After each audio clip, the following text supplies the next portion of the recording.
spray and assault gear just to listen to this show. Sasquatch, the moon landing, UFOs, 9/11, flat earth, JFK. All of these things have one thing in common: unanswered questions. So let's get to the bottom of that.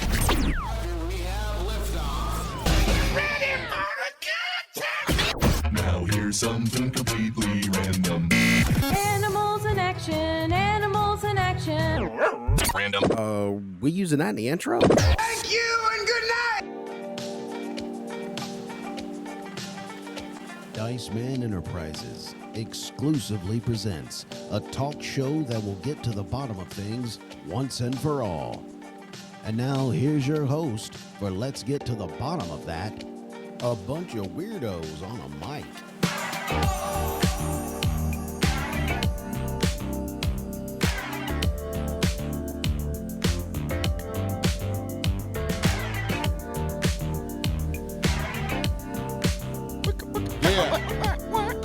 Yeah. A bottom of that. Come on. Welcome into another episode of Let's Get to the Bottom of That. Curtis is here and Byron is fat. Go. What? You did that. That was so hilarious. Yeah. I don't know if you watched the Witches episode. Yes. Did you? No, not yet. You haven't, but that's I on was there, there. and that's hilarious. Yeah, I know. The second doing the time's even DMX better.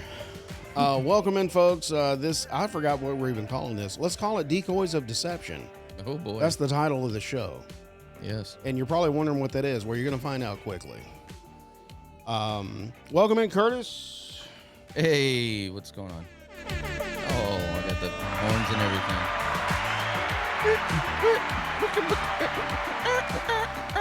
Today it's just me and I'm Curtis. practicing. Joey is out scrubbing toilets in North Kansas. Something like that. Something like that. Yeah. So we wish him well. Probably playing with poopy. Today is the deception of decoys, or decoys of deception. You could say that either way. You could. Basically, we're going to be talking about the different ways that Satan is trying to destroy you. Boom. And He's out there. He is the deceiving one. He is the deception, and he does it by decoys. And we're going to be talking about. We have a special guest that's going to come on and talk about that. He's written a new book titled, but we've named our episode. So Decoys of Deception. Decoys of Deception. boy. He has written a book, and we're going to ask him about it since he probably is the best authority on it. So, All right. but before we get to that, we're going to get to this. Oh, by the way, you do have some current news to go over, right? Yeah, but you're already in. Okay, the music, Well, I man. was just saying, I'm going to get ready for that too. Come on. I did see that earlier in my feed earlier this week. Yeah. And for some reason, I don't know, I thought they had gotten away in mopeds.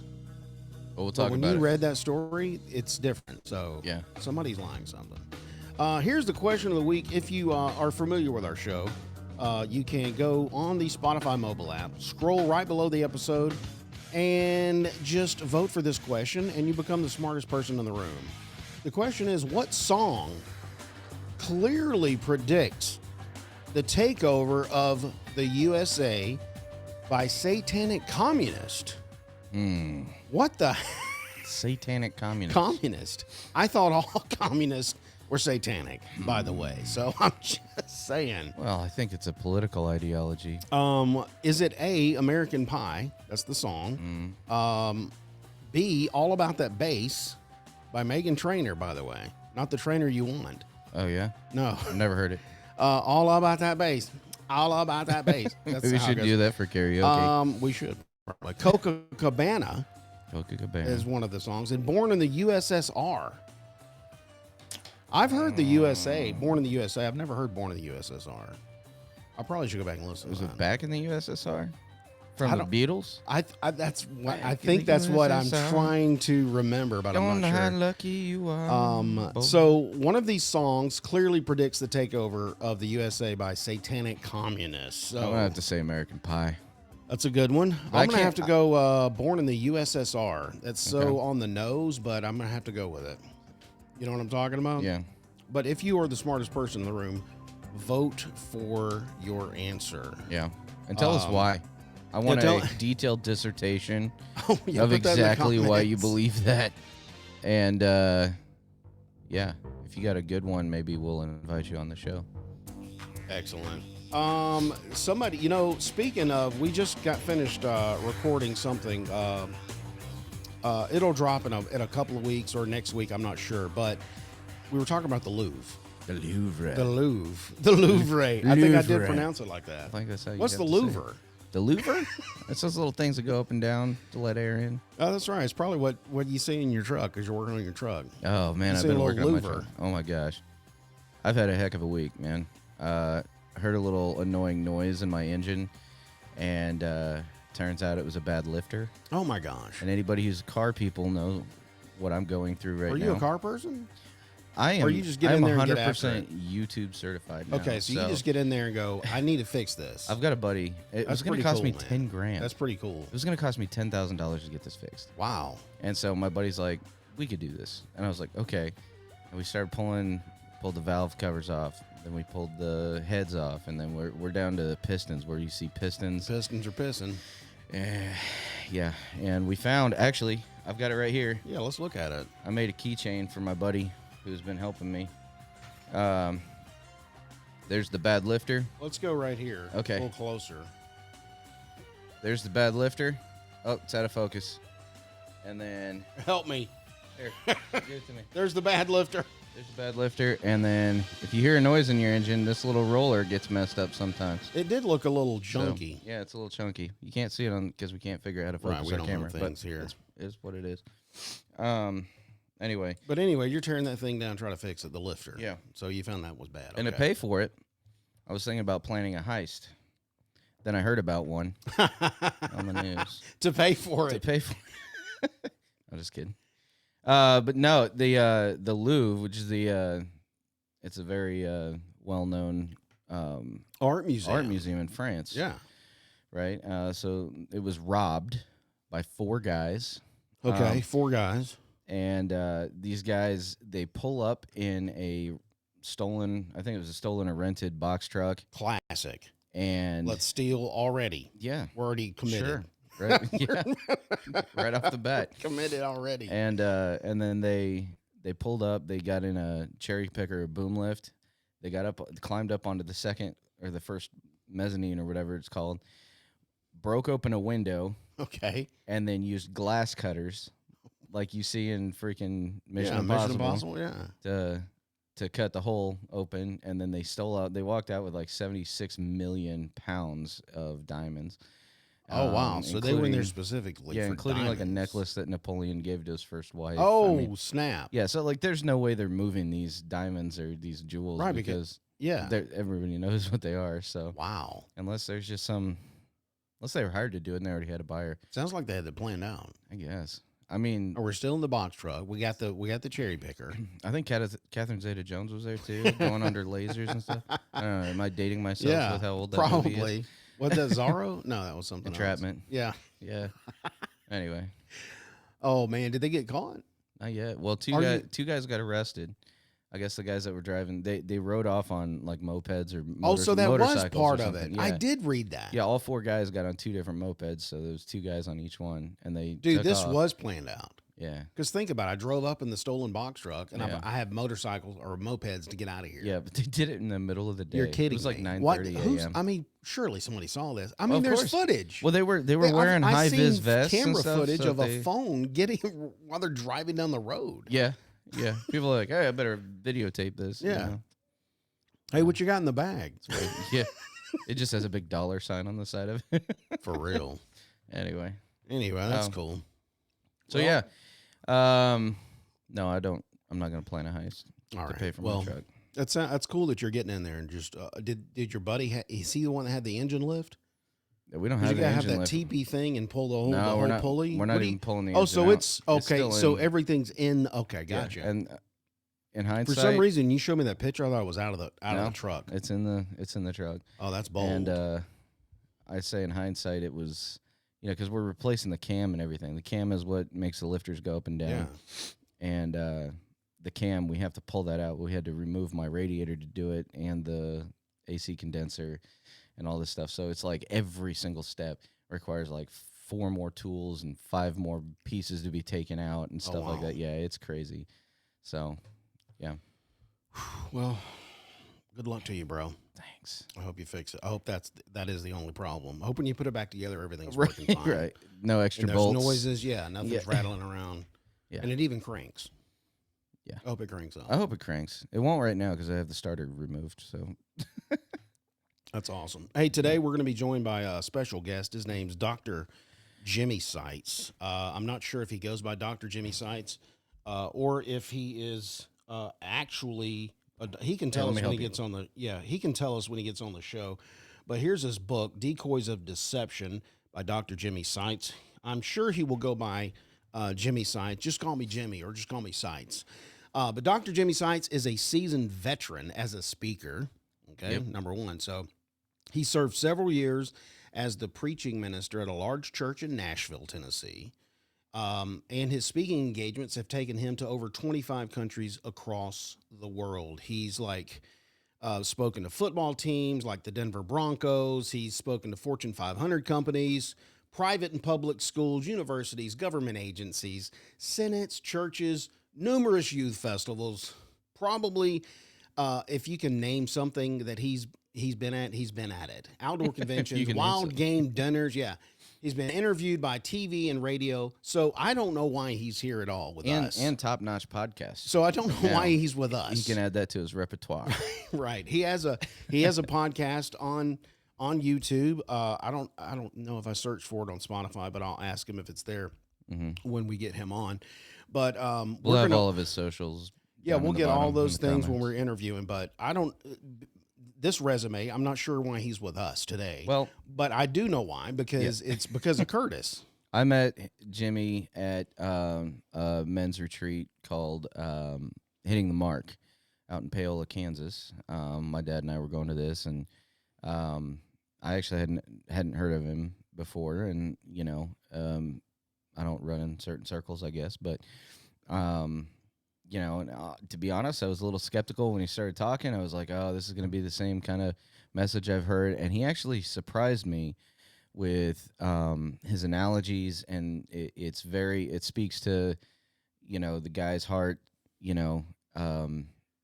especially guys who are interested in hunting and fishing and those kinds of things. And he's an outdoorsman. He's hunted with Phil Roberts, and Phil and Jace Roberts from, if you guys remember Duck Dynasty back in the day. Oh, yeah. He's got so many cool stories, and his message is very real, very pertinent to, things that guys are dealing with. So I approached him after the thing, and I said, hey, I've got this podcast. And he goes, when can I get on? And I was like, whoa. Perfect. Awesome. So, but no, some of the things interested me about his take on Satan and the actual Hebrew, getting down to the Hebrew language and things, and what does the hierarchy of heaven look like, and what was Satan's real role? Is it just this evil thing roaming back and forth, or what? What's going on? So I mean, that's something that we'll talk to him about. Yeah. Well, thank you for meeting this guy at the retreat. I think he's going to do well on the show. Introduce him to our audience, which is always getting to the bottom of that. This is something definitely we can get to the bottom of. Yeah. So we're going to cut away to that interview right now. Here is the interview with Dr. Jimmy Sites. All right, we're really blessed to have the one and only Dr. Jimmy Sites coming in. As I just introed, right before I came on to this segment, I told you about who he was. He's also, I didn't mention these, a producer and a host of over 490 television episodes of various series, including Spiritual Outdoor Adventures with Jimmy Sites, which ran for over 22 seasons. He is known worldwide as both a theologian and an avid outdoorsman. So without further ado, we're going to get Dr. Jimmy Sites. Welcome to the program. Well, thank you. I appreciate it. He's got the fanfare. Oh, appreciate you Wow. coming on with us, Dr. Jimmy Sites. Should we call you Doctor or just Jimmy or No, Sites? you can call me Doofus. You can call me I Hey, like Jimmy. how Phil called you Hey Sites. Yeah, it's Hey, all still Sites. new. I was Yeah. I Yeah. okay, Yeah. so just to I finished the book in like a day and a half. Yep. Overachiever. So Wow. I was like, I need to get in here. You must spend a lot of time in just- the bathroom then. So. Yeah, there you go. I need to find out what this guy is all about. I did watch a couple of your episodes on the Nephilim series on YouTube, and then I Yep. delved into the book real quick just to see what Decoys of Deception was all about. Yep. And the stories with Phil was wonderful, and also I love that you had thrown in there that you'd called your good friend Ted Nugent, Yes. which Yes. Yeah. that's next Ted on my is- list to get on the show. Ted Nugent. There you yeah. go. He's Right. something else, man. I got a Yeah. package from him 2 weeks ago in the mail, and all it was, I just wanted him to sign an album I bought. I found one of his old Headbanger albums from way back, and I sent Yeah. it to him. Said, "Hey, sign this for me," and he sent me a whole package of bling back. And I was like a kid in the candy store, pulling pics Oh my out and all these posters and stickers. I like animals; they taste great, all that kind of stuff. Oh, He's that's a funny. hoot. Ted's a great guy. So is his Oh, wife, that's Shemaine. awesome. Yeah. Well, I Okay. appreciate you meeting Curtis at the men's retreat, which you Yeah, told me me too. you met Kurt Yeah. there, and deciding to come on our little bitty podcast here that we talk about conspiracy theories. But I thought it was relevant because this is something to get to the bottom of. Yeah. Absolutely. Absolutely, 100%. Of, So- why is Satan doing what he's doing, and is Yep. he still doing it today? Yeah. Yeah, So in that's the in your question. words, Jimmy, I guess what's the book about? Well, it's first of all, I use the hunting analogies because I feel like Satan is hunting us, and it's not just Satan. He has this massive entourage of demons and warriors, and I mean, he's got an army. He's like the general Patton of his army, and they're all highly trained, very skilled, evil as he is, deceptive, and so he is after us. He's after each one of us to kill us, and it's his way of getting back at the Father because the Father kicked him out of heaven, and as a result, he's super mad and he knows his doom. He knows where he's going. Matthew 25:41, hell is prepared for the Yeah. devil and his angels. And so he's got this period of time that he can wreak havoc on earth before he's jailed forever, and all of his minions. And so he's trying to get back at God. What better way to get back at the Father than to hurt the Father's kids? And so he's after each Yeah. one of us, and he's trying to build a trophy room, and he's extremely successful. I would call him the world's greatest hunter in history, no doubt about it. And so I want us to wake up to the fact that the modern church is very much into a social club status. We don't really like to talk much about hell and Satan. And, the modern church doesn't really want to go too deep spiritually because it's scary. We don't know that much about it. That's why the True. more you dig into, the giants in the Bible and all these subjects that are not charisma, they're not core gospel issues. No. Yeah. Even for that matter, Genesis and the days of creation and all of that. We may have various opinions about it, but I think we're all good as far as God's grace. Whether we think Yeah. young earth, old earth, whatever, we shouldn't disfellowship each other over that kind of stuff or draw lines of disunity, unity. So Absolutely. I think that, when we get outside into that gray area of like, ooh, well, it could be this, it could be that. And then, you start talking about aliens, people just freak out. They're like, man, you are Yeah. nuts. And all you have to do is go on to like Google and just say, hey, what do you think ask it this, are there any well-known modern scholars that believe giants existed in the past? And it will Yeah. say there is not one scholar anywhere that has of any reputation that believes that. That's what Yeah. Google's going to tell you. That's what Wikipedia is going to tell you. And yet there are quite a number of people that are highly educated that actually are proponents of the fact that giants did exist, and for some still do. Of course, there have been a lot of myths and things associated with some of that as well. But I personally want to dig into all of these spiritual matters, the dark world, as well as the world of light. I want to dig in and look at heaven as well as hell, God as well as Satan, God's Yeah. heavenly counsel and his realm as well as Satan's realm. And I want to know how they operate. And I want to know where I fit within it because, bottom line, I think most of us live in the five senses of the physical, and we're so distracted by that that we don't really achieve a very high level of spirituality.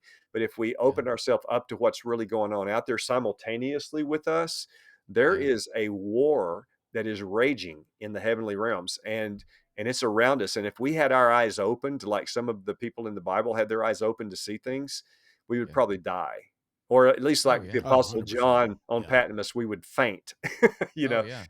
and so I am trying to do a wake up call to the modern church, to Christians, and say to Mhm. them, we need to study this more deeply because we are being affected by it in a very negative way. And if you could apply uh, sins of desensitization and rationalization, and even sins that are unknown that we don't even know we're doing, if you could apply the word marshmallow to those sins in our lives, I would Mhm. say we're being stoned by marshmallows and we don't even know we're dying. That's Oh the man, that's that's the so I love that situation of the analogy in modern the book. church. Yeah. yeah. It's So such a slow anyway, fade too. Like, especially as the culture progresses down a darker path, yeah, we allow more things in our life and things that and then there's a big push for what you call deconstruction of your yes, faith. Like yes, people have grown up in very, Yeah. I would say Traditional. abusive, Oh, traditional abusive. and abusive, sometimes churches.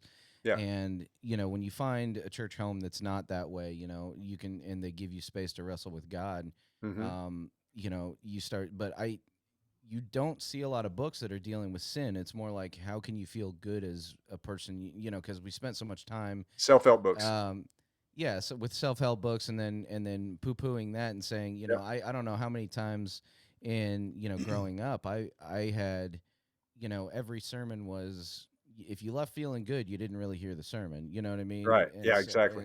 And so you do a really good job in this book of, like, hey, there's this danger out here, hmm and it's real. It's a real danger, and he's actively hunting you as we speak. And Yeah, so, and Yeah. something else you said about the having we live with our five senses, and you're not really seeing the principles are at work behind the scenes. hmm And that's very real to me too. I always try to see what's going on behind the screen, you know, yeah, um, in all the choices I make.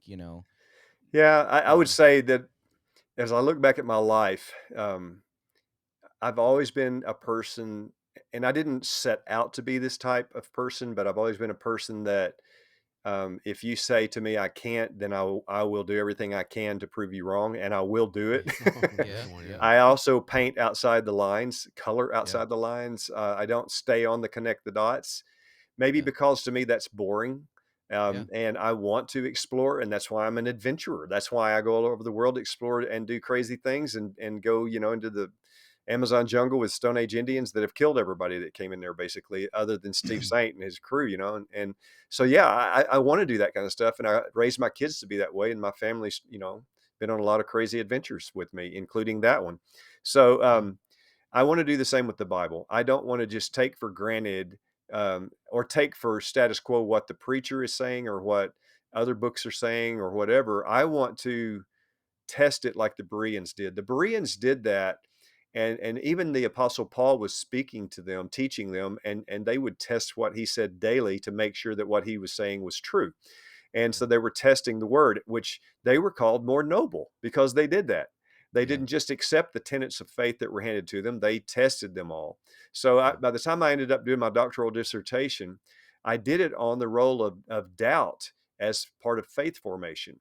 And that thing, I don't know where it's at. It's probably in my office somewhere. I think it's holding my door shut. It's about okay, that thick. It's 397 pages, wow, and I remember learning through that how important it is for us to question our faith and what we need to do. Same thing about Satan and about everything we've been taught about God and the Bible and the church and history, everything. We need to basically take the backpack off of our backs that we've been given Thank God we've been given one. We have parents and peers and teachers that give us a faith system and say, here's how to believe and here's what you're supposed to believe.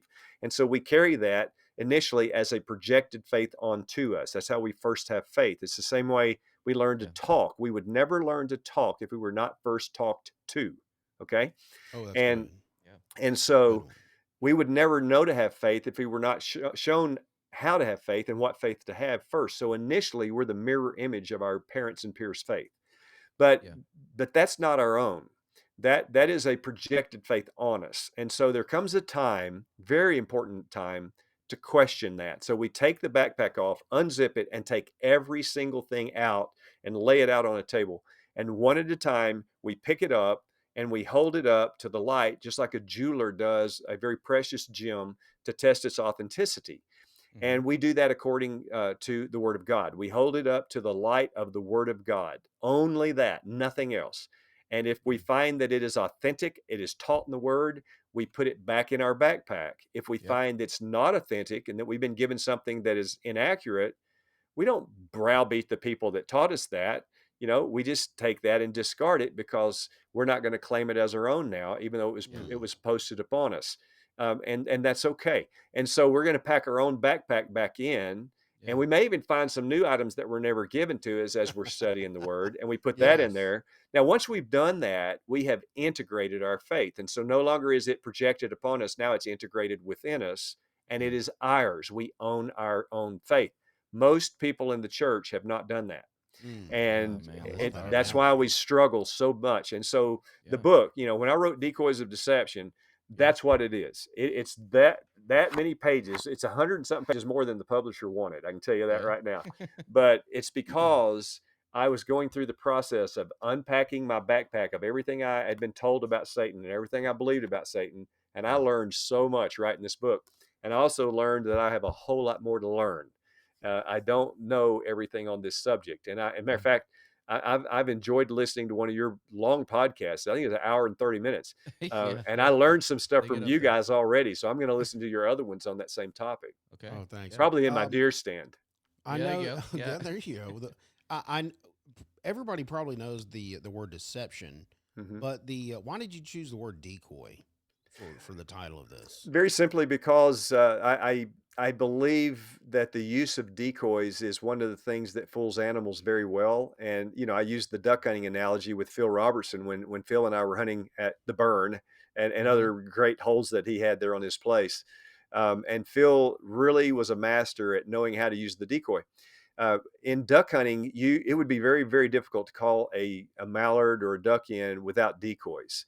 Like when I was in college at Harding University playing football and baseball, I actually had a duck club. I went to a minnow pond that was several thousand acres of minnow ponds. I went to that company and said, "Hey, let me lease about 2,000 acres of your, and I want to of your land, and I wanted to let some of my buddies in." And they thought I was hilarious, that we were going to build blinds, just sit on the edge of the pond and shoot the coots. Yeah. But we went out in the middle of those ponds and we dug post holes and put posts there and built a floor in the blind. It's like, 3 foot water. And we put reeds and grass in there on chicken wire. And we made blinds out in the middle of these 40 and 50 acre minnow ponds. And Really? now we would never have killed a duck ever. No way on earth would we have killed a duck out there like that if we didn't put decoys out. Well, man, we're college guys. We couldn't afford decoys. So we went around to all the stores and got their empty 2-liter bottles. Back then they had these plastic 2-liter bottles.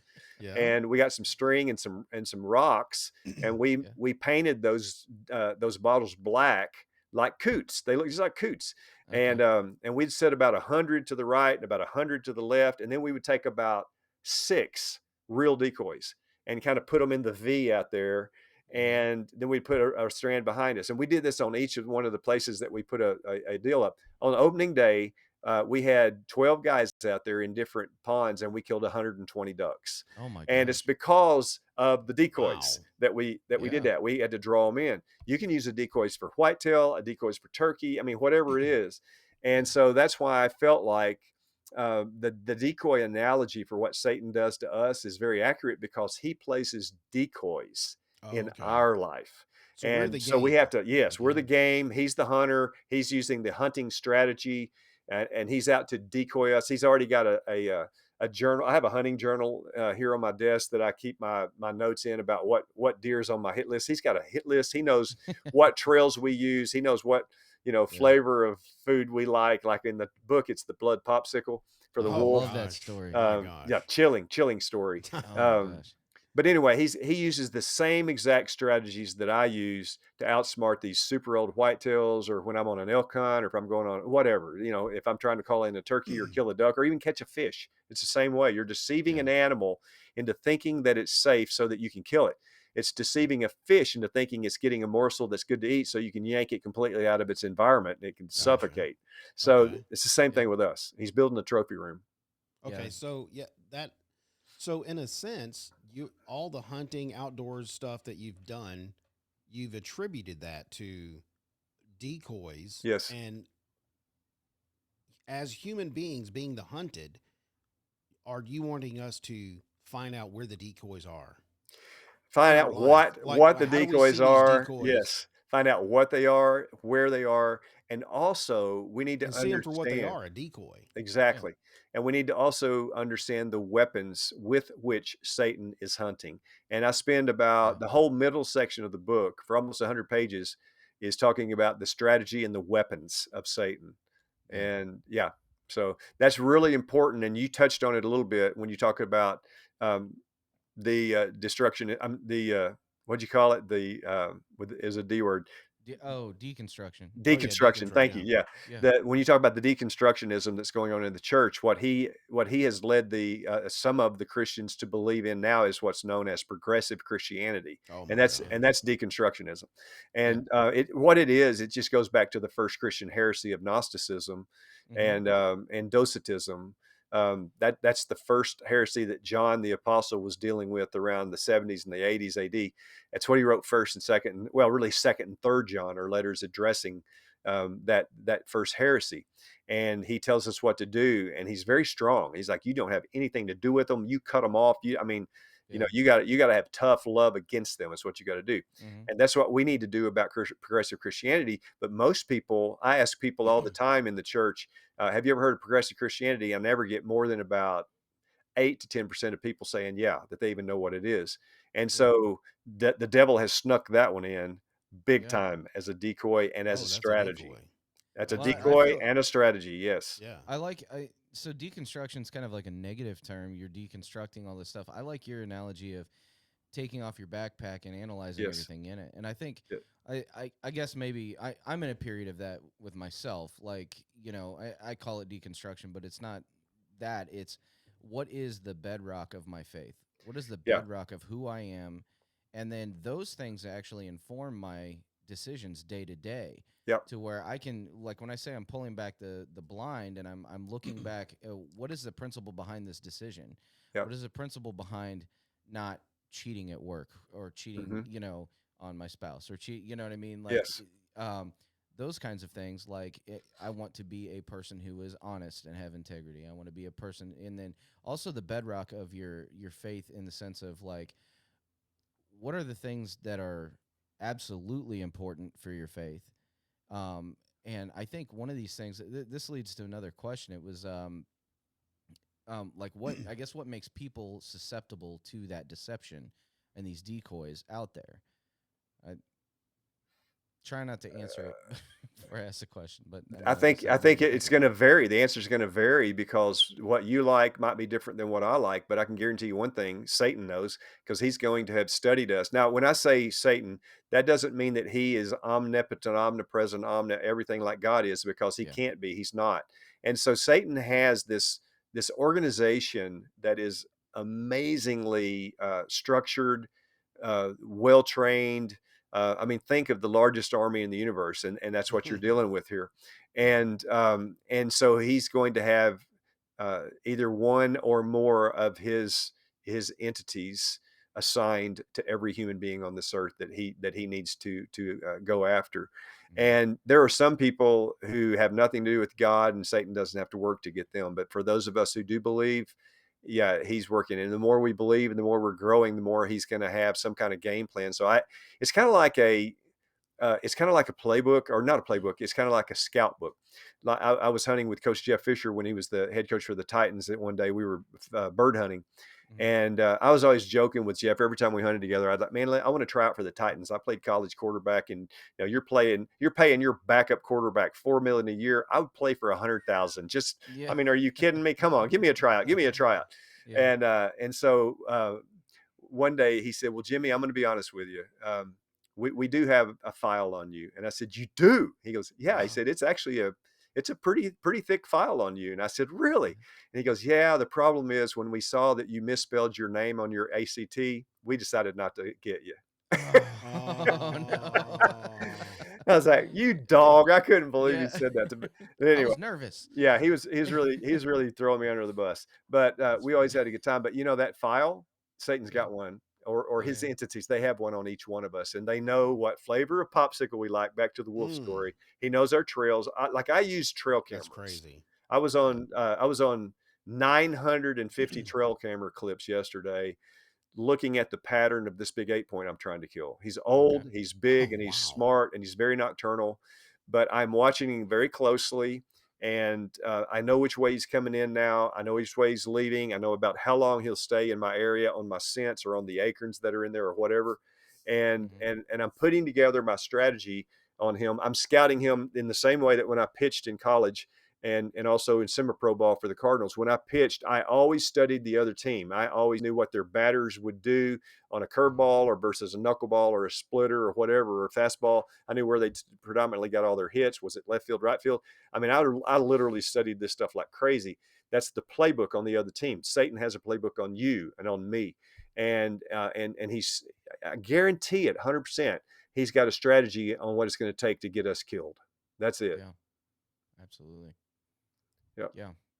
So the decoys are going to look different from different people. Yeah. Some people might have, and it depends on your, I guess your bends toward different sin, your bend toward, and how do you fight that in the church when talking to somebody and they're like, well, sin, and I don't know. How am I trying to phrase my question? When you're talking to somebody and you bring up sin, a lot of people have like a gut reaction to, I don't want to talk about that, Yeah. Well, it's because far too many pastors now are not using the word sin. They're saying things like it's a bad decision, it's an unwise choice, it's an unhealthy decision, yada yada. Sin is a word that I was told came out of a archery tournament in the medieval ages. When if you missed the long shot, they would say sin with a white cloth. Well, y'all, you know me well enough already that I'm not going to just take that with a grain of salt. I went and tried to find it. Couldn't find it. There's no, even though I've used that in speeches in the past, I couldn't find it. And so I got off on this big study on sin. And in the book, I remember when I got to that point, I think I had already dealt with the names of Satan. And after I got through with that chapter, I did a big old journey on the word devil, all that kind of stuff.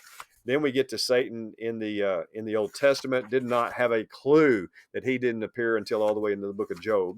That's crazy.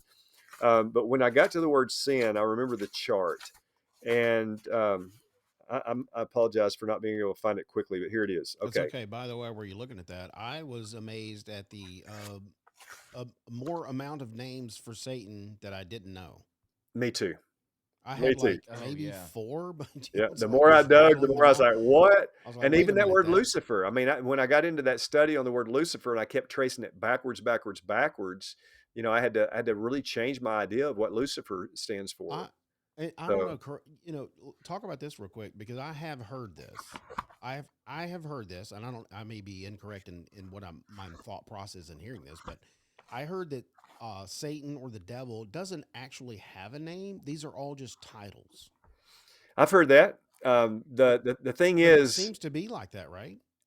Well, every time you give one, like Satan means this, Lucifer means this. It's almost like a title, not really a name. There are a lot of titles, but I think you would still have to call them names. And here's why: because you have definite articles to deal with. So let me give you an example. Okay. So the very first time you come across the word Satan, is when Balaam is beating the donkey for Oh, not yeah. moving forward, and it Right. says that a Satan appeared and made him quit. Well, that's an angel of the Lord. Okay, Okay. That's so he's okay. not named Satan. It just Yeah. says an adversary. That's what Satan means. All right. Small Adversary. s. Okay. Small s. It's a Satan. It's an adversary. That's how you translate it. So that's not a name. However, when you get to the book of Job, and then you get on into Zechariah, I think it's I don't know, it's somewhere like 18 or 19 times you have the definite article the Satan. Now all of a sudden it's a reference to a single entity, a being, and it becomes a capitalized noun, which would Yeah. be the name of the entity. So now you have the Satan. Okay, Right. so These it's Satan and the ha in homies Hebrew come is rolling up in the throne. yes, yes. It's Ha-Satan. That's the Hebrew for it. Ha-Satan. Okay. And so when you run across that, yes, it is a name. Okay, cool. And so you got to always look for the definite article. And then you also have to understand the use of the word within context. So I'll give you another example. Let's talk about Adam. Have you done that study before in Genesis? Yes, I've but done a maybe lot of studies I've done a lot about of studies. Like, But are you what- talking to about what are are you you talking referring? about the name Adam? Well, you tell me. Is it the name Adam, or is it Is- a reference to someone other than just a single man? It's a Oh, good I've never done question. that study. I always thought it meant Dark Earth. The Okay. suspense is killing me, though. So, are you ready for this? Yes. Yes. Do you have a Bible right there with all Yeah. your other cool stuff?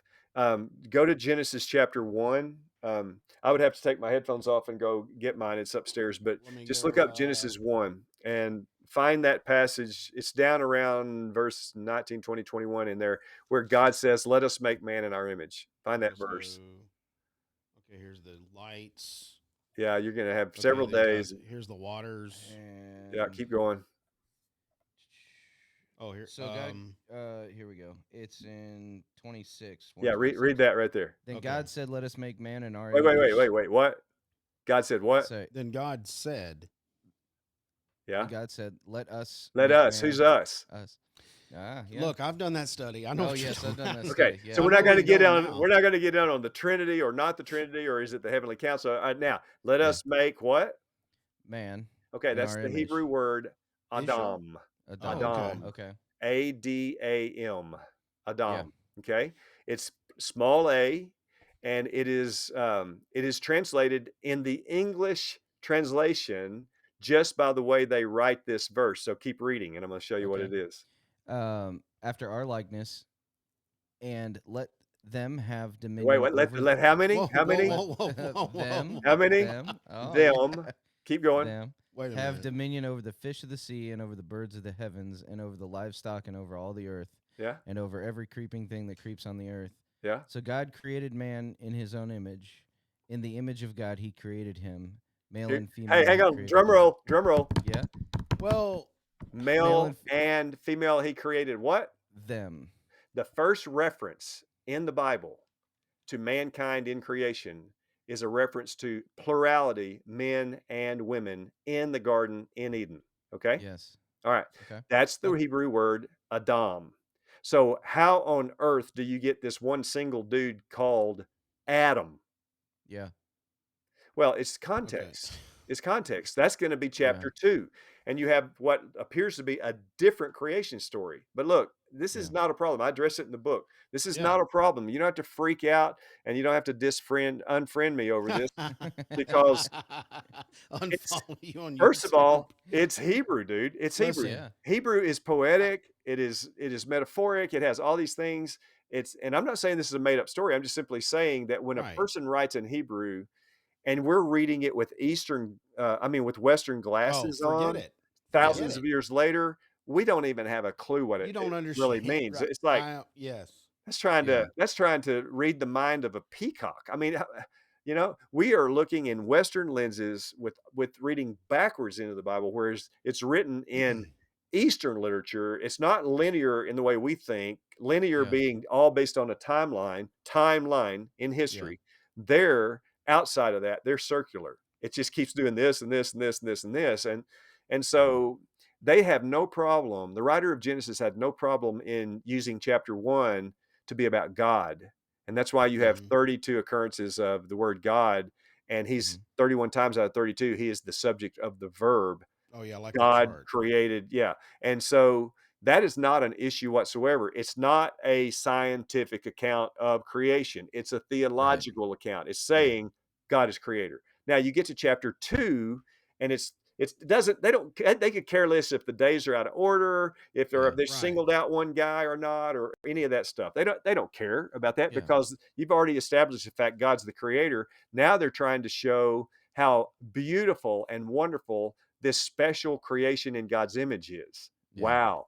Now here's another one. Zooming in on it. And by the way, it's still Adam until you get into the story where there's one guy singled out, and so the translators didn't know what to do.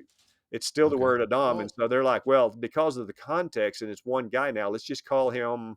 Adam. I mean, we're not going to call him Steve. Let's call him Adam. Well, that's true. It could have been Curtis. I don't think we see Adam until chapter 2, right? That's right. Curtis. That's right. I know for some reason, and I'm going to have to go back and reference do you cover that man Hebrew word in your book? I do. Okay, but so you haven't got there yet. He read it too fast. He read it too fast. I was speeding through the book. It's in the middle part. I do remember that, but I, for some reason, my brain, I've always thought that when it said "let us make man," that Hebrew word was isha, which means spirit. Mm-hmm. Is that right? Or I'd have to go back and look at it, but no, I don't think so. You said it meant Adam. Ish means man. Ish means man. That's a singular man, or it could be a reference to the human race. The Hebrew word Adam? Adam is the Hebrew word for mankind, plural, male and female. Plural. Okay, so basically, we've got both. I mean, that's not a stretch. There's both male and female in that one person. Yes, correct. Yeah. And if I wanted to say, I'm going to rip your ribs out and give somebody else something you can look at. Oh, you're arguing that it was one person, not? Oh, there was, but I think what he's saying is, let us them. When he said them, he made everything male, female, all in that one person. Yes, I always thought until he saw that they were lonely. Yes. Okay. And also, here's another one that'll freak some people in the church out is that we're also dealing with the plural Elohim here. Boy, here we go. Yeah, I know. Tell me about it. Yeah, I know that one. That's a good one. All right. Well, you've got that. I mean, it's Beni Elohim. It occurs all over the place in the Old Testament.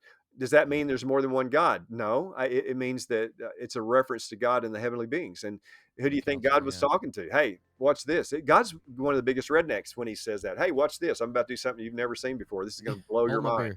I mean, I really don't have an issue with that because it just makes sense in the scripture that, look at the context. Look at the context. So before we cut to break, have you read the book by Dr. Michael Heiser, Unseen Realm? No, I've heard you guys talking about it, so it's on my list to get. Yeah, he does. He talks a lot about the Elohim and the spiritual council of the God, God council, the God family. Yeah. And, it kind of sheds a lot of light on some of those. Hey, man, I'm a newbie. I'm a newbie to this deep, dark realm, and I'm going to soak up everything I get my hands on. So heck yeah. I'm here for it. Yeah. Yeah. I'll send you the link to the book. We're going to take a real quick break. When we come back, we're going to continue our discussion with Dr. Jimmy Seitz about some other interesting characters in the Bible when we come back. Yep.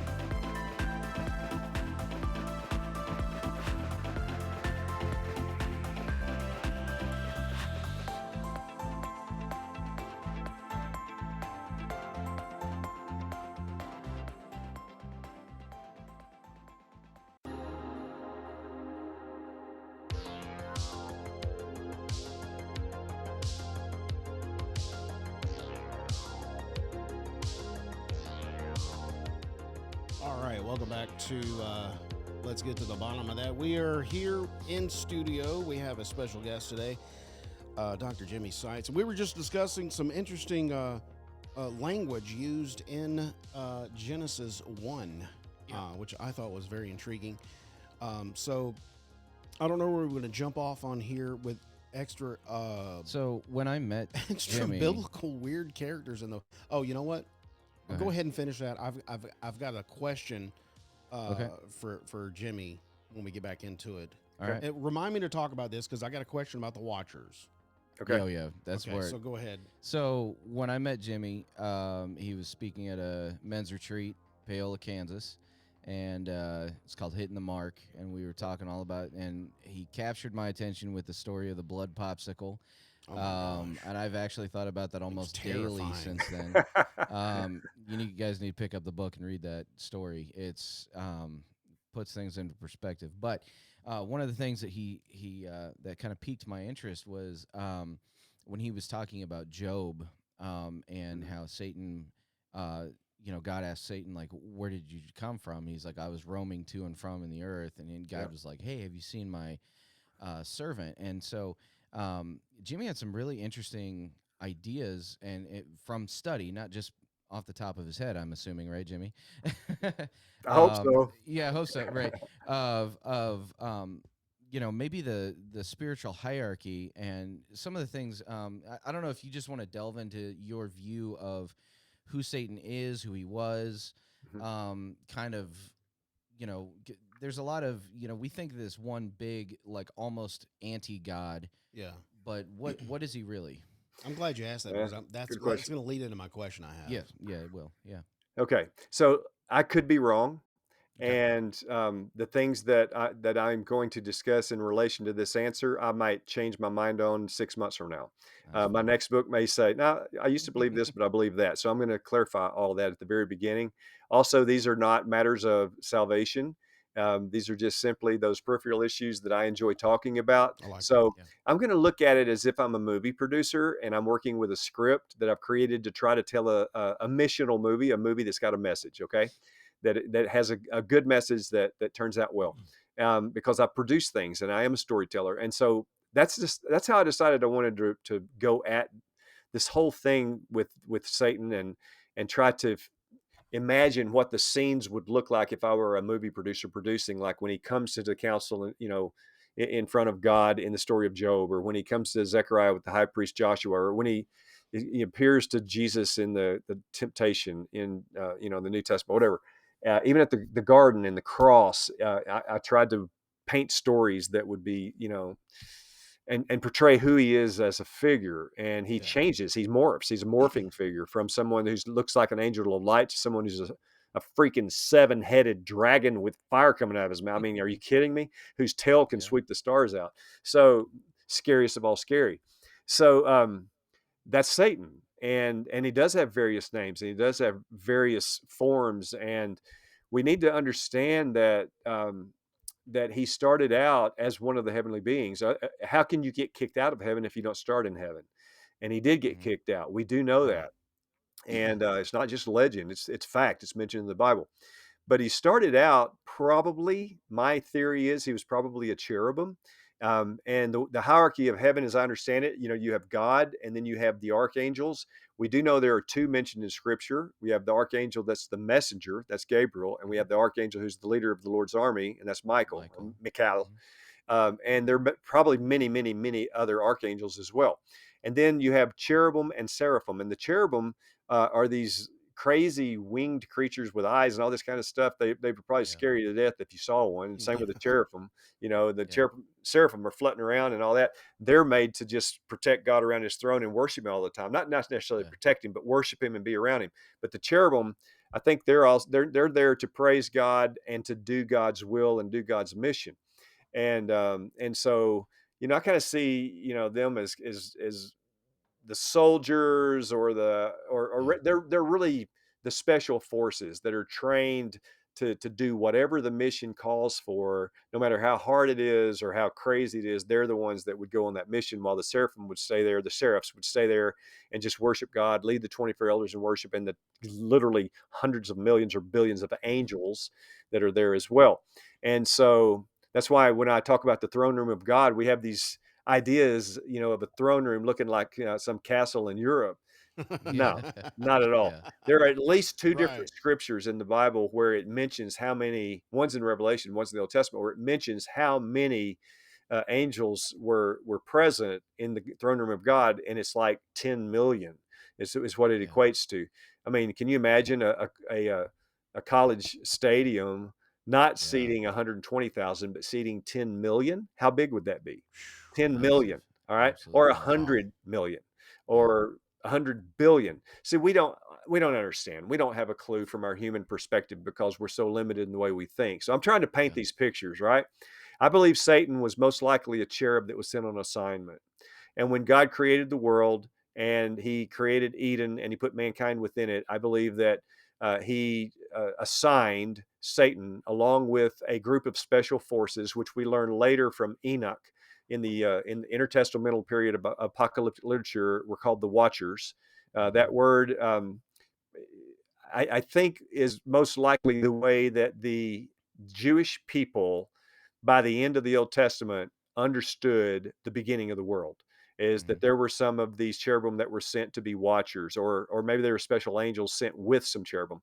I believe that that most likely Satan was one, if not one of two, of the cherubim that were sent to oversee the watchers. And the number one assignment was not to watch over the humans to protect them. The assignment was to watch over the humans to catch them when they began to stray and do wrong so that they could report to God in the heavenly council. So they are overseers that would then turn them into accusers to the court, the heavenly court of God. Like a Uh, prosecutor. yes, the adversary. That's why the word Satan is used of this particular cherubim.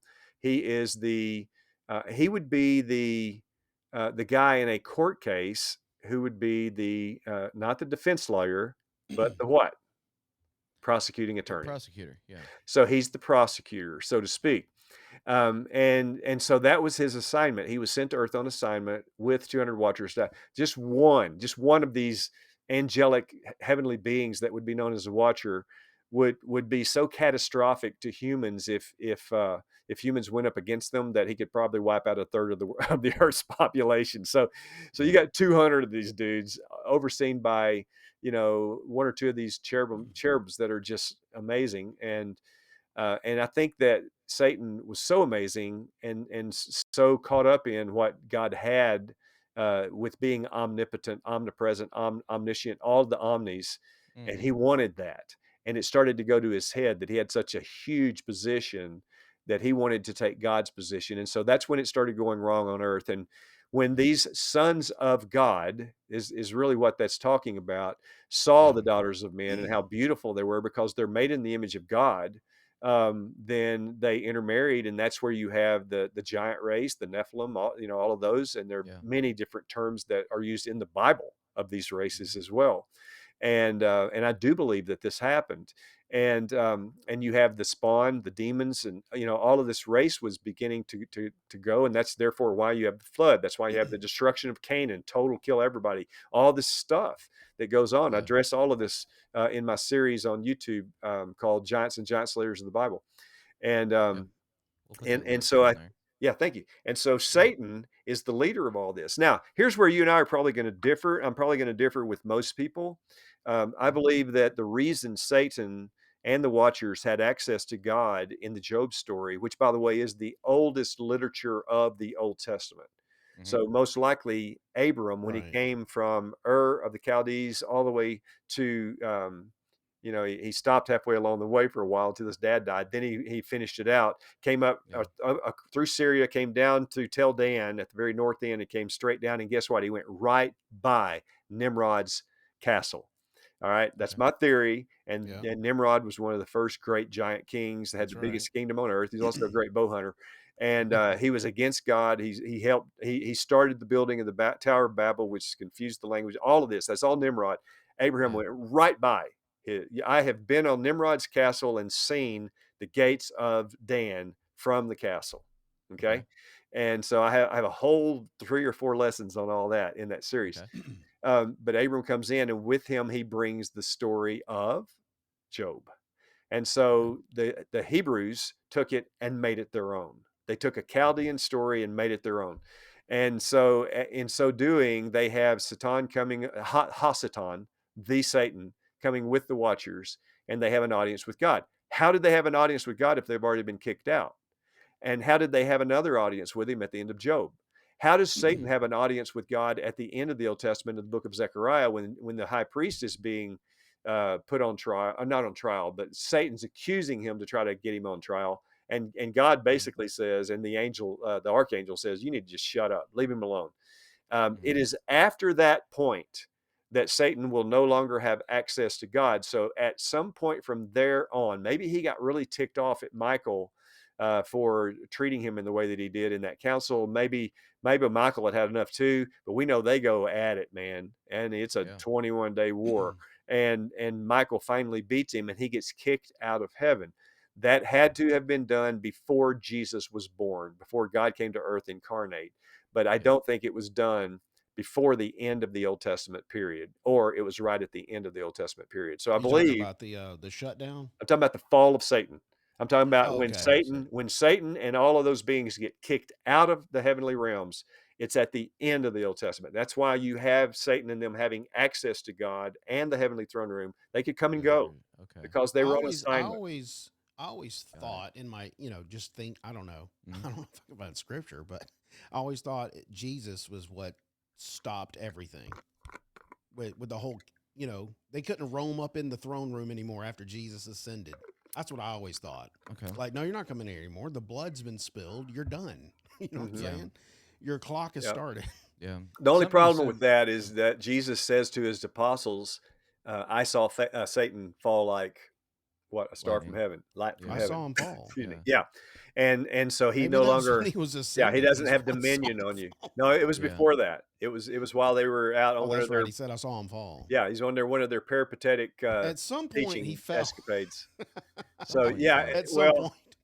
now some people will point to, and this is where it gets really messy, the word Lucifer. Go read that section in my book about Lucifer, because most people believe that that's a reference to Satan, but it's not. It's most likely just a reference to the king of Babylon. So once you take that and move it aside, then it opens this theory up to be able to move forward. So Okay, Yeah, I have a quick question Okay, go since ahead. we're talking about this particular subject. Okay, so here is what I have gathered from, and here's why I come to this conclusion, Jimmy. yeah, Because it does mention that the Watchers were already tied up in chains in Tartarus. you talking about the Book of Enoch, first Book of Enoch? Book of Enoch, and Jude 1 as well. Yeah, and that's a reference to the Second Book of Peter. Enoch. Yeah. Just so you know, Jude is actually quoting from the first Book of Enoch. Absolutely. Yeah. So Yeah. I always thought they had already got there. So here, my thinking was, because those particular angels were already bound up for their infraction on the humans, I always felt that Satan was already on the planet, and these Watchers came down, and he sat back because he had already had his kingdom already. Hey, here is your destiny, Satan. And he already knew that. And I always thought he was sitting back going, oh, what are they going to do? And he was just watching this whole thing. And I always thought he was watching this thing play out. And he was like, you guys are crazy. You're about to get locked up. And I don't want to be part I thought of the same y'all. thing. Yeah, You know I what thought I'm the saying? same as that. I thought Satan had already fallen before the garden was built and all that kind of stuff. But if God created the natural order of things, and he did, would you agree that before the fall of man, everything was perfect? I would say so. Yeah. Yeah. Okay. Oh, and I love your story in the book utopian environment, right? about the snake not being I think Satan. I think that exactly. I've always I had think that. That's always tripped me up. there was a section of the world that was utopian, because this is something else I got from Genesis, is when they got kicked out, they had to get kicked out to somewhere. Yes. And so maybe God had portioned off, and they were supposed to cultivate the garden and grow it and make it to the whole planet. The whole planet. But they had to be kicked out to somewhere. And God was like, hey, you don't understand the thing that you're missing out on. You disobeyed. Not only are you going to die, but you're going to work by the toil of your hands. This is not going to be easy anymore. And I made an easy place for you. Now it's not. Yeah. And so, and that kind of goes along with, talk about, why do we have predators and prey animals? And they were obviously designed that way and things like that. And, you grow up with this Sunday school knowledge of, okay, well, the lion and the lamb laid down together. Well, that's a prophetic thing at the end of the Bible That's Mhm. not necessarily how it was in the beginning. Well, And Jimmy, I read his book says they were in the garden. Yeah, they might have been I in the see garden. it. Yeah. I see it in the garden as a utopian environment as perfect. And the reason Yeah. that I do How did they see it eat that though? way, yeah, it was they were vegetarians. They were all Oh my vegetarians. gosh, I I know. wouldn't have made I it. love steaks, man. Are you kidding me? Yeah. I mean, Yeah, you're hunting for that big buck right now. Yeah. I got that right. Well, But yeah, Hebrews. I Oh, think sorry. Go we're. ahead. I just feel like that the garden was a representation of God's perfection. That's why I call it in the book the natural order of things. Yeah. And so, if it is the natural order of things, and Satan's already fallen, and he already has his evil kingdom of darkness, Mm-hmm. then how do you have the natural order of things if he is in the garden? Now, it doesn't mention in That's a great Genesis. point. Doesn't Yeah. mention that he's in the garden. It doesn't say he's in the garden. You do It not it see never the word does. For some Satan. reason, people will fight you tooth and nail to say that he was. I know. Now, I do believe it's inferred. I Yeah. think it's Yeah. inferred that he was there. Okay, Yeah, but I like how in the book you said he was behind the scenes. absolutely, and that's Mhm. exactly Kind how of you playing hunt. the script out. Dude, that's how Yeah. you hunt. I mean, Yeah. if this big 8-point that I'm trying to kill in my woods back here, if he knows that I'm around and I'm coming after him, he's 4 farms away and he's not coming back for 2 Right. weeks. His If pattern is if going to Satan and change. yeah, if Satan is evil and he's got an evil dominion and kingdom and he's in the garden, it's not perfect and they're going to know it. Okay. Yeah. But even then, he's there assigned to watch over mankind, to be watchers, to be the accusers to the heavenly council on them. And he's all of a sudden realizing that, if man gets a hold of that fruit and they have the same knowledge of God, then I'm going to lose out on this deal. So he starts his Mhm. strategy at that point of wanting to take God's role and keep man from taking God's role. He doesn't want them to become like God. He wants to become like God. So it's a very selfish, individualistic move on his part. Yeah. And he at that point enacts his strategy. And that's when he sends the serpent that evidently at that time during the natural order of things could walk on legs and could talk and was a friend with Right. Eve and was wiser than the other animals. Well, I mean, if you look at it in its context, the serpent plants that first religious question. Did God really say? He just gets Eve thinking about it. And eventually, over time, she becomes desensitized to it and she eats the fruit along with Adam, Mm-hmm. Adam, capital Yeah. A. And then their eyes are opened. And by the way, I want you to do a connect the dot. It says their eyes were opened and they realized they were naked and they made fig trees. Whenever Jesus resurrected, he died on the cross and resurrected. He appeared first to 2 guys walking on the road to Emmaus. They Mm-hmm. walked with him all the way to their house. It's about 7 miles, by the way, from Yeah. Jerusalem to Emmaus. They Mm-hmm. had supper with him. And when he broke bread with them, all of a sudden he vanished. And what does the Bible say? Are you That ready they for this? realized who they were eating with. They realized who they were with, but what does it say? Their Read eyes it. were open. Their eyes were opened. Yes. Jesus goes and then appears to his apostles that are in a locked room behind closed doors. They're Yeah. all Right. scared to death they're going to die. And he shows them that he's resurrected. He eats a piece of fish to prove he's not a ghost, and they still don't believe. What does the Yeah. Bible say he had to do? Open He their had eyes. to He had, open their yeah. eyes. Yeah. Okay. Okay. So all of a sudden, you've got these connect the dots going on here. Mankind's eyes were opened when they realized they had sinned. They had fallen Yeah. short. This goes back to when you asked me about the word sin. The Hebrew word for sin is hatah, and it means to go astray. All right. It's to do wrong. It's acting against God's will. But that's not the only word. There's a Hebrew word pishah, and that word is to trespass or be rebellious. There's a third one, Hmm. evira. That's transgression. There's a fourth one, avon. That means iniquity or moral failure. And so it's not just one word like Mhm. harmatia in the Greek. It's 4 different words in the Hebrew. And so you have various sins, various levels of sins, various Mhm. punishments for sins. All of these things, they're not just bad decisions. Sin is what separates you from God. Well, when mankind's eyes were opened, they were separated from God. They realized we have screwed up. We have really, really messed up here. And Yeah. they hid as a result of their shame, and they hid their nakedness because they were innocent up until that point Because of that knowledge. Yeah. because of that knowledge. Exactly. And so all of a sudden now they've got to deal with the responsibility that God has to deal with, and the Yeah. watcher is now going to accuse them to God, and as a result they get lifted out. Right. The Bible says Yeah. that God drove them out. That's a terrible translation. The Hebrew is the exact same phrase when Eve reached up to take the fruit. That'd be palm up. You don't take fruit off a tree by knocking it with your hand like that. You reach up. Where's my camera? You reach up and Uh-huh. pluck it like that. Yeah. And so the Hebrew word when God drove them out of the garden is actually God reached out and he reached them out of the garden. So it was Okay. actually grace. Plucked. Yeah. So He deserves one of those. Yeah, you get the fanfare there.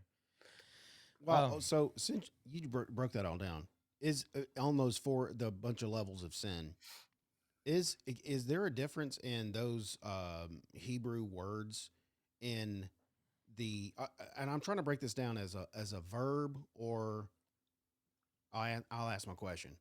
I've always been taught before you're born again, you have a sin nature, which means your spirit is dead to sin, it's dead to God. Then when, you when you're have born, when you're born, you're born into this sin nature. Your okay. spirit is not alive to God. Yeah. So that's one portion. And then there's all these actions, like verb actions, like adultery, drinking, smoking, all these things that we do that people call sin. Is that separate from what I was born as?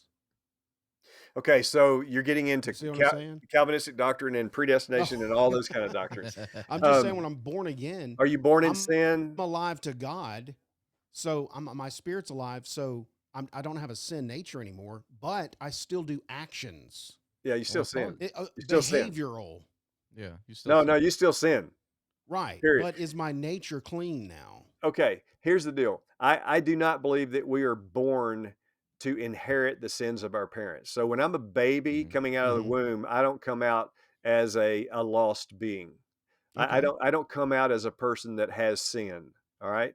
Now, even a 1-year-old, I have 2 grandkids that are going to turn 1 in the next 10 days. So we have a birthday this Saturday and one the next Saturday for a boy and a girl. Right.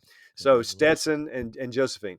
Now they're still young enough that they're not manifesting any kind of bad decisions yet. Rebellion. Bad decisions. Exactly. Right. But I can promise you this: by the time they're 2, you're going to have them standing up and walking over to touch the hot stove, and they're going to be told, "Do not do that." And as soon as you look away, there they go. Yeah. They're going to do it. We are born with the innateness to do evil. Okay, that's what the Jewish people, the Jews believe. They don't believe in Satan himself as an entity. They believe in what's called the Yetzer Hara, which is the evil inclination that we each have within us. And so a non-messianic Jewish person, that's kind of how they view all this. And so, for example, they would say that you were born with both a light side and a dark side, and at some point you're going to give in to the dark side. I would believe that. I would absolutely believe that, because there are parts of me that know not to do something, and then I still do it, or I know I should do something and I don't do it. Well, if I'm perfect and I'm born to be absolutely wonderful, or once I become saved, then that should be done away. Why do I keep doing it? Why does everybody I know who's a Christian and a pastor and everybody else keep doing that kind of stuff? Because we do. It's because I think we have the innateness within us to sin, and it is a struggle, and we are not made perfect. The Bible says, 1 Corinthians 13, until Christ comes back and takes us to be with him. Another passage is 2 Corinthians 3, I believe it is, or 2 Corinthians 5, that talks about that we are a work in progress. It says that with ever increasing glory, we are transformed into the likeness of Christ with ever increasing glory. So in other words, we're growing day by day by day to be more like him. But still, while we're in this earth suit, we're going to see through a glass darkly, 1 Corinthians 13. But then when he comes back, or when we die and go to be with him, we will see as if face to face. We'll see clearly. And so we're not going to be perfect until we die. We're not going to be perfect until we go be with Jesus. But that does not give us a license to sin. Romans 5, Paul God says, forbid. what are we going to do? Then just keep going sinning so more grace may abound? Heck no. Do not do that, because no, you gotta try to live your very, very best for God in every possible way that you can. And when you sin, the key is, do you feel that sin? Are you regretful? Are you sorry? Are you shedding some tears over it? And then are you doing better? Are you changing? Are you living differently? Contrition. Yeah, exactly. There's So Paul uses a lot of language that's like striving. I run the race to earn the prize. yeah, To win first prize is what that language is. yes, And I beat my body. I make it my slave to make sure that I am not discounted at the end. yeah, Um, there's another scripture that talks about, we'll not all be taken, but we will all be changed in yeah, an instant. And the way I see it with the sin in the garden, um, I believe that instilled the second law of thermodynamics, where everything's moving from order to disorder, yes, and that sin and that nature got into our flesh, and Paul talks Humans. a lot about that. There's this yes, dichotomy. I call it the do passage, where the things I do, the things I do, I do not want to do. yeah, All that stuff, and absolutely. there's this war going on between our flesh and our Spirit. spirit, Hmm. and when Christ comes back and heaven and earth are joined and remade, then we will have that. It's not that we're not going to have the ability, I don't think necessarily, because I struggle with that. Like, how do you have love without choice, right? Hmm. If we love That's right. God, but but right now in the current state of things, we have to fight so hard. We have to white knuckle our sin, and you can't do it. You cannot do it.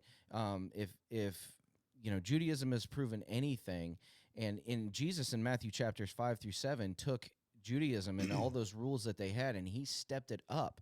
You've heard, Oh, do yeah. not commit murder. I say, if you were angry Yeah, with your brother, You've already done that it. you've already done it. If you, absolutely. that don't commit adultery. If you even look lustfully, Mhm. that's Yeah, you've done it. you've Yeah. done it.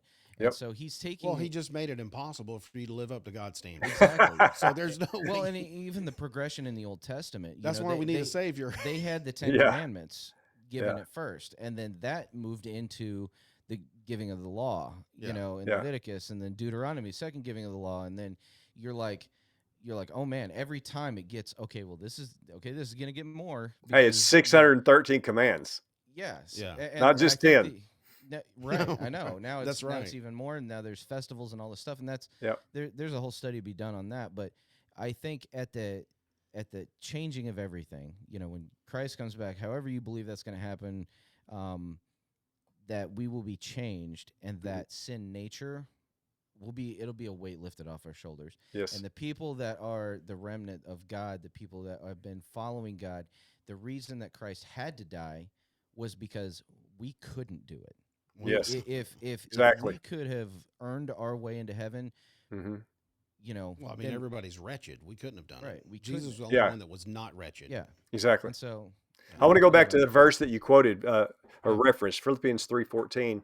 I run the race. I set my eyes on the it's my prize that is favorite one. before me. It's the first prize, like you said, the Yeah, gold medal. That's Philippians 3:14. But yeah, if you also invert that and go to Philippians 4:13, it hmm says, "I can do all things through Christ who strengthens me." yeah, So Hmm. it's the same concept as when you're studying the Sermon on the Mount. You reference the Sermon on the Mount and the 6 antithetical statements that Jesus made there. You say that don't do that, but I say this. You said yeah, this, but I say that. It's the 6 big butts of Scripture statements. Yeah, But that's and true. yeah, and he makes it harder, and then he throws all these other things in there. When somebody hits you on one cheek, let him hit the other one. Yeah, Don't just give your shirt, give your coat. All that when somebody needs it. You right. don't wear your least favorite coat. You wear your favorite coat. So yeah, it comes to that situation, you got to give them your letter jacket. From high school or whatever. And so all of a sudden you get to the end of the Sermon on the Mount, and you're right there in chapter 7, and you're just scratching your head, going, how in the Who? world am I supposed to be able to do all this? Are you kidding yeah, me? Love Right. my enemies? Come yeah, on. I mean, there's no way. Guess where Matthew 7:7 and 8 comes in? Right there. What does it right say? there. Ask and you will Receive, receive. Receive. Yeah, Seek and you will and you find. shall find. Knock and the door will be open to you. For I Be tell open. you, all that you ask, all this thing. And then he even uses an illustration about, a kid. And so what it boils down to is he says, yeah, I know this sounds impossible, and it is. However, God. if you ask me to help you and you seek these things through prayer, I will help you do it. Guess what most of our prayers are? Oh, help me with my car payment. Physical Help me with my things. mortgage. Give me this. Physical give me that. things, Yeah. physical health. How many times do we Yeah. pray for the sickness of people and our own? More money, our physical. I would say 90% of our prayers or more are related to physical things, and Yeah. those things in the Sermon on the Mount are spiritual issues. Yeah. And so Yeah. our prayers Was are that Matthew wrong. 7? Yes, Yeah, Matthew Matthew 7, 7, and 8. Yes. All right, I'm gonna go. All right, Yeah. keep It's a going. whole cool Keep going. study through the Sermon on the Mount like that. And Jesus, he came along and he said at the beginning of all that in chapter 4, he said, look, I didn't come to destroy the covenant, the old covenant. I came to fulfill it. Fulfill. Do you know what that means? You guys have Complete it? screwed it all up. I came to Yeah. properly interpret it. You have messed it up. He didn't do away with the covenant. There's always just been one covenant with God. And Yeah. so when we have somebody takes the Bible and divides it up into chapters and verses, and you got a section, and you call one the old covenant and call one the new covenant, New that covenant. that sticks in our brains that there are two covenants. No, there's always just been one covenant with God, and it's a Susanary covenant. Do you know what that is? No. Okay. What'd you say? Susanary. A Susanary covenant. Susanary. It's like a treaty. So let's just say that Curtis, you're the big giant king. You got the biggest empire and the best army. All right. Okay. And you're kicking everybody's rear end. All right. Byron, you got the country to the south. I've got the country to the north. And then there's Okay. all these other invaders around that would really like to pick us off. All right. And so we're going to have to play this thing really smart, like a chess game. So I know what I'm going to do, Byron. I don't know about you, but I'm going to go to Curtis. I'm going to go to King Curtis, and I'm going to say, King Curtis, I need to make a deal with you.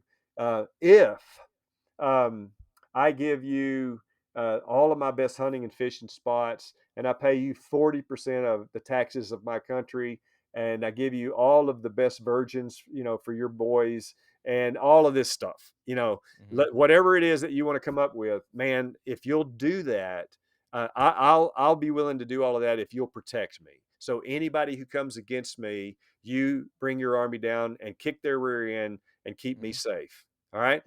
That's called an if-then covenant. It's a Susanary covenant. Okay. If I keep my end of the bargain, I get protected by King Curtis. But if I don't, King Curtis himself comes in and kicks my rear end and takes me over.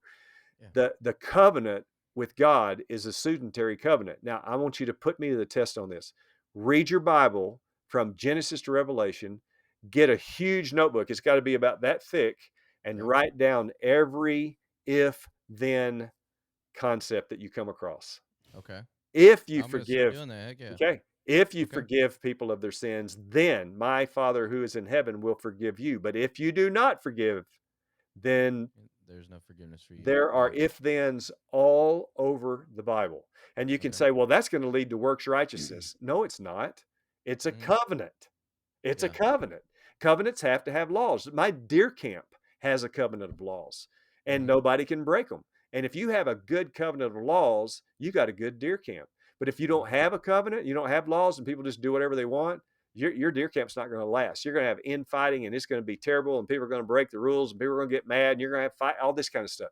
A covenant is a beautiful thing, and the Susanary covenant is the if-then, and there are expectations that have to be met in love, but in firmness. And that's what the gospel is. All right. Yeah. And Jesus comes along and says, y'all have totally misinterpreted the Susanary covenant. You've completely screwed it up. You've added all these extra laws. You took the Sabbath and added 39 various tasks to it that are not in the God's covenant. And that's why I don't follow what you say. I have come to properly interpret the covenant for you. That's the Sermon on the Mount. Yeah. We're kind of off. We're kind of off my book right now, but I love talking about this. It's probably blowing right my hair back book. here. Yeah, that's great. Something else you said. I looked up a scripture a little bit ago.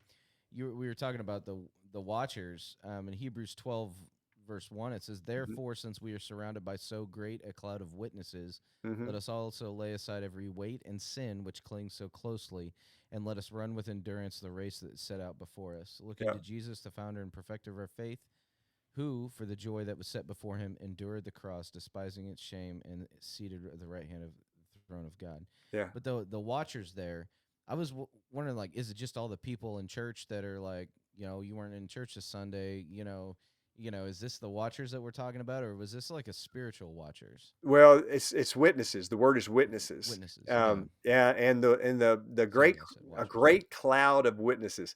So many phrases in the Bible, especially as you get into that latter literature, is going to have a reflection of its environment. So let me give you an example. Hebrews is the last book that was um, approved to be part of the canon. I think it's around 180 AD before it was actually approved to be part of the canon. So it's very late literature as far as acceptance. Okay. Revelation was written by John when he had his vision in the mid 90s AD. This is 60 years after Jesus ascended.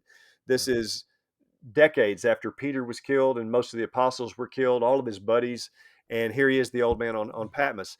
And so you're gonna find language that is used in Revelation and in Hebrews toward the end of the New Testament that is very much metaphoric for its day. So, for example, the letters to the 7 churches of Asia Minor that are current day Turkey, you're going to find exact phrases in each of those letters that deal with what's going on in the Roman Empire in those cities. So whether it's Pergamum, whether it's Smyrna, whether it's Philadelphia or Ephesus, there is a direct correlation to the phraseology that Jesus uses for John to write down, and what's going on within the Roman Empire. So when you come across a phrase, a great cloud of witnesses, you can be guaranteed there's something behind that statement. Okay.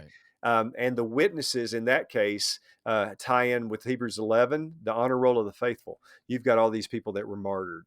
You've got these people that were witnessing for Christ. That you also have the group of people that were witnessing those who were martyrs, who were willing to give it on the line, lay it on the line. And they lived on a daily basis with the understanding that we may die today. My best friend may die today. My child may be martyred today. My wife may be killed today. And so when that would happen, there was always a great cloud of witness. Like Polycarp was an elder at Smyrna, which was the second church mentioned in the book of Revelation among the 7 churches. And after, I think it's about 50 or 60 years after John wrote this, is when his disciple, his student Polycarp, as an old man, 86 years of age, was martyred in the Colosseum there. And he said, 86 years I have served my Lord. How could I deny him now? They were just trying to get this old man to pay tribute to Caesar. Everybody had to pay tribute to Caesar on an annual basis. Everybody did. When you walked into the agora, the marketplace, you had to put a tribute coin in this little bowl, which means that you're paying tribute to Caesar. It had his image on the coin.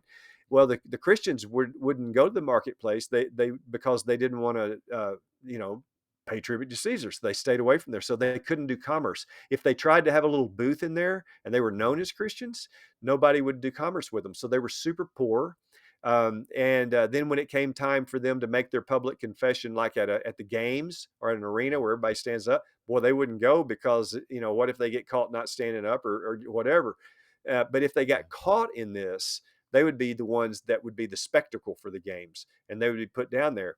And when they refused to pay tribute and say Caesar is Lord, then they're going to get ripped apart. They're going to get, and so they're cheering the death of these Christians on, while other Christians are probably watching from the cracks. All right. If not some in the stands, probably from the cracks, or they're knowing about it. So-and-so didn't come back from the arena. What happened to him? He got boiled with oil. He got torn apart.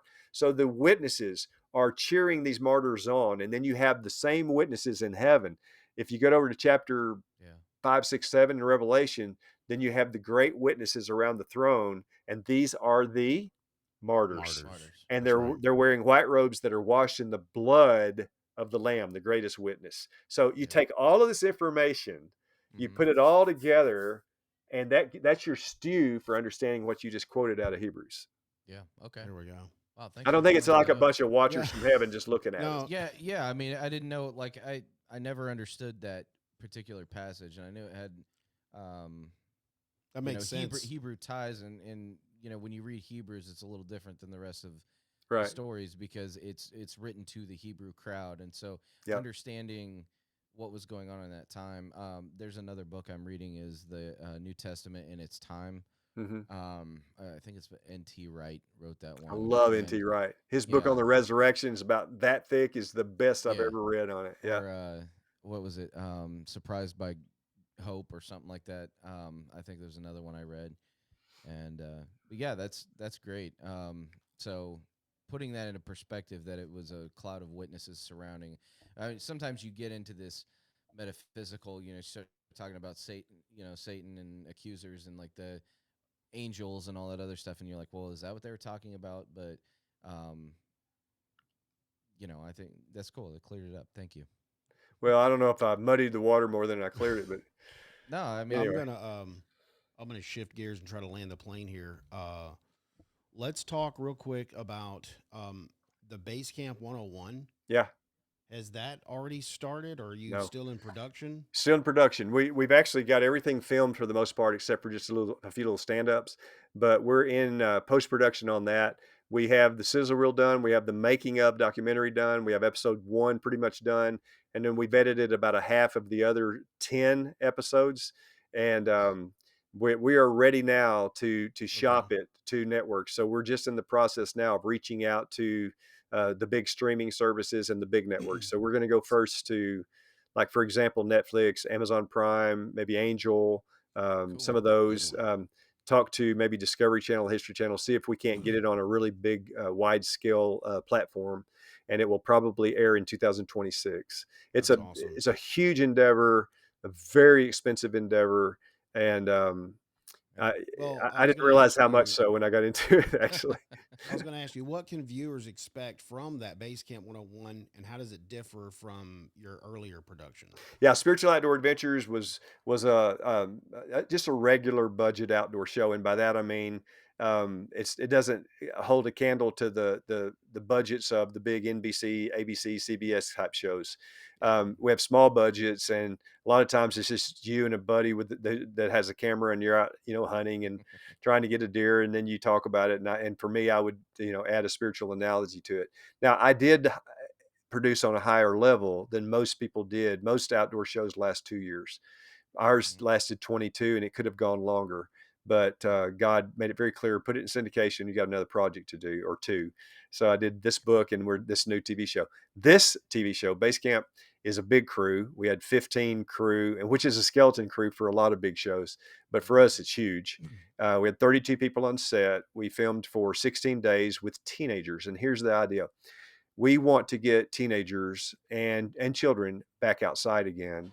We want to get them off of their cell phones and experiencing the creation, so that they can know the creator. It is a show that has a spiritual element in it. We do not back off of that one bit, but we're trying to take 8 teenagers that are 4 boys, 4 girls from different ethnic backgrounds, and we're putting them on a big old ranch in Texas, and we're training them how to survive the outdoors. So we're prepping them to go someday and be on Alone, or to be on Survivor, and all that. We're teaching them how to hunt and kill a deer or a pheasant, or catch a fish, build your own lure, catch a fish, how to clean it, how to cook it over a fire.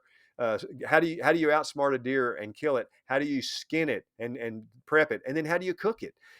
We're teaching all of this, but it's not a hunting show. It has hunting in it, but it's a lot more than that. It's an outdoor oriented reality competition show for teens and children, and they will win points over the whole season. Nobody gets kicked off. Whoever has the most points at the end wins. And we play all kinds of psychological games on them, and they have to think, they have to learn to work teamwork and individual work. So you get into the mind of a teenager. It was a great big experiment. And I'll just tell you now, it worked better than we ever thought it would. And there are subplots within it and sub stories within it that are fascinating. Okay. And I'm just going to say, when you see who wins it, have a box of Kleenex and get ready to be blown away. It is just mind-boggling how it turned out. And you said 2026? I think it'll air in 26. Yes. Okay. Yep. Okay. Yeah. Well, that is amazing. Hey, the book is called Decoys of Deception, and you can pick it up at all your normal books, I guess. I got mine on Amazon. Yep. It also has a study guide with it. You can do a study guide along with the book as well. Jimmy, you want to shout out anything that, you want to say anything to, like, hey, where can you find my book? Where's the best place to get in touch with me? Hey, that's super easy. If you can buy it, excuse me, on Amazon, you can get the book there, or you can get the Audible book or the Kindle version. But you can only get the study guide on my website. Now, you can get the book and the study guide on my website just by going to jimmysites.com. It's super easy. And then the other thing I would highly recommend that's free is just go to YouTube and type in Jimmy Sites and find my YouTube channel that's called Bible Study Adventure Series. And it's amazing. the whole It is study really on good. giants and many other studies are there. And we're putting more stuff on. The very next study that we're putting on is called In Between the Testaments. And it's that one white page in your Bible in between the Old and New Testament. Yeah. And it covers, are you ready for this? 400 years. And Yeah. many 400 years scholars, of silence. Yeah. many of them say God went silent during that time. And my What do you take say? is absolutely the Hebrew word for that is hogwash. The Greek word is baloney. All right. Ooh. He did not go silent. He picked that 400 years to bring himself incarnate into the world as Jesus at the That's awesome. exact time and the exact location on earth that he did because of what was going on in the intertestamental period of time. Yeah. I believe that 100%. I can't wait to see that too. Don't forget to vote for the question of the week this week. What song clearly predicts the takeover of USA by satanic communists?